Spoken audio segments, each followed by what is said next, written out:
corriente de la psicología inaugurada por John B. Watson, que defiende el empleo de procedimientos estrictamente experimentales para estudiar el comportamiento observable, es decir, la conducta, considerando el entorno como un conjunto de estímulos-respuesta.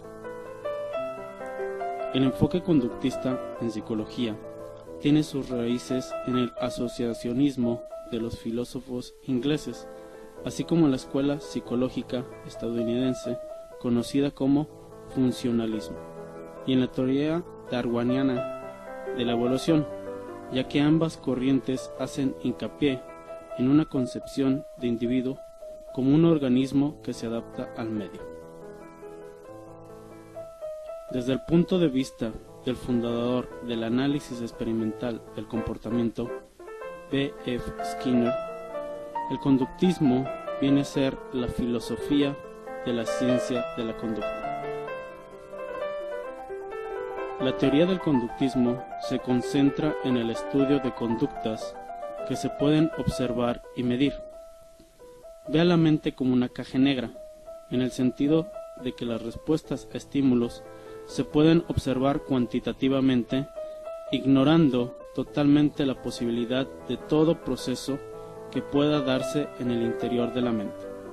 Algunas personas claves en el desarrollo de la teoría conductista incluyen a Pavlov, Watson y Skinner. Muchos han tratado de explicar cómo el individuo aprende. Una de las teorías se centró en el estudio de la conducta, estableciendo parámetros medibles y observables. Denominada ciencia del comportamiento o conductismo, tuvo gran impacto en la década de los 70s. Pavlov y Skinner son algunos de sus representantes, pero fue el norteamericano John Watson el más importante, de hecho su fundador. Watson estaba interesado por la conducta animal. Le impresionaba el hecho de que al estudiar a los animales es posible no tomar en cuenta a la conciencia y observar solamente lo que hacen. Se preguntaba si podía hacer lo mismo con los humanos. Watson afirmaba que la conducta es real, objetiva y práctica, en tanto que la conciencia no puede ser observada. Por lo tanto, decidió suprimirla y ocuparse solo de la conducta, razón por la cual se denominó conductismo.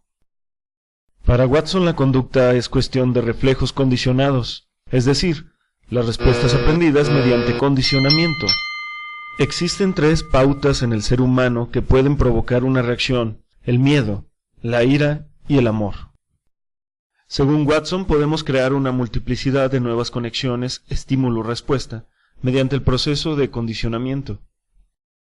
El condicionamiento se basa en la asociación de lo bueno con lo agradable y de lo malo con lo desagradable.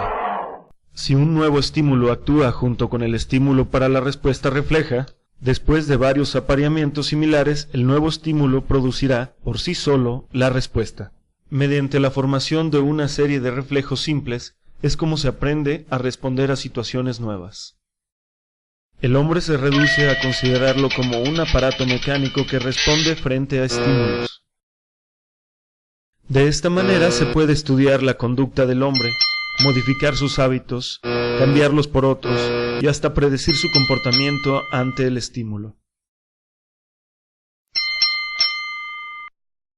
Todo lo que pensamos, sentimos, decimos o hacemos implica en diversos grados la actividad de todo el cuerpo, y esta es la base fundamental del conductismo.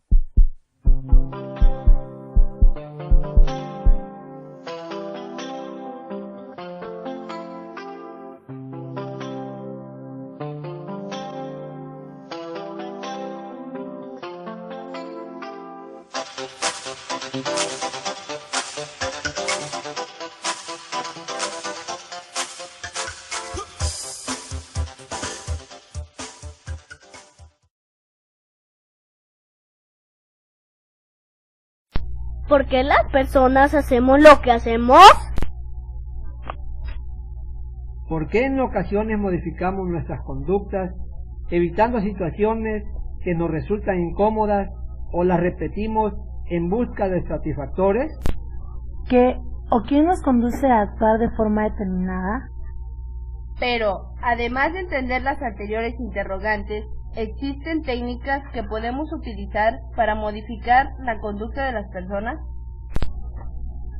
Hoy hablaremos sobre una teoría al respecto de lo anterior, la teoría conductista, la cual se concentra en el estudio de las conductas que se pueden observar y medir.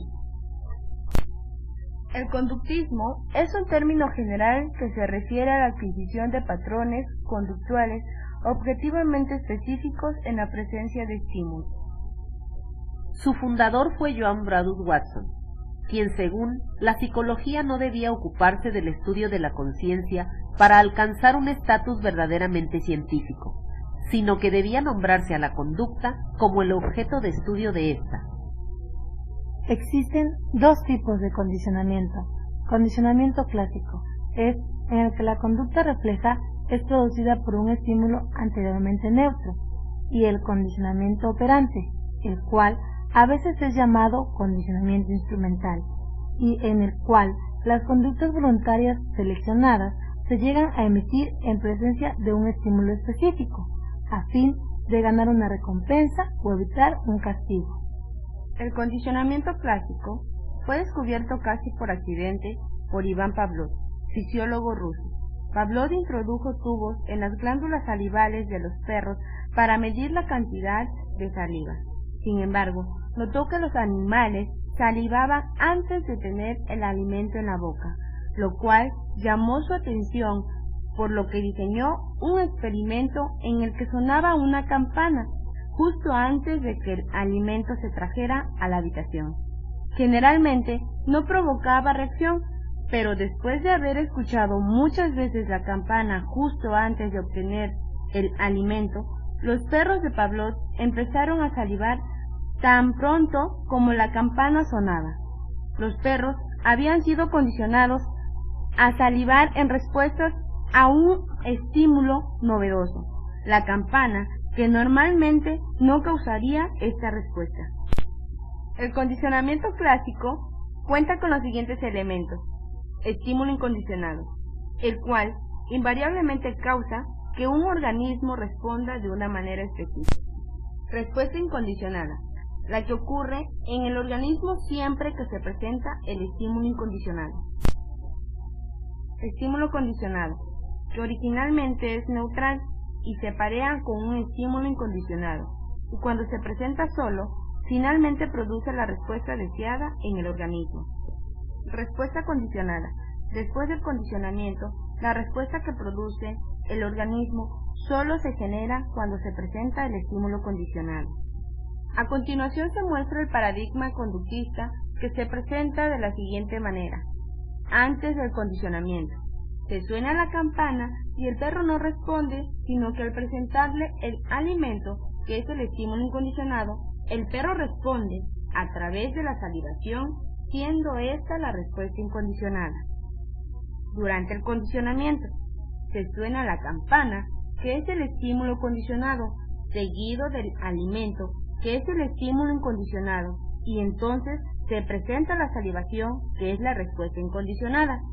Después del condicionamiento, se suena la campana, que es el estímulo condicionado, y se presenta la salivación, que es la respuesta condicionada, logrando así el condicionamiento.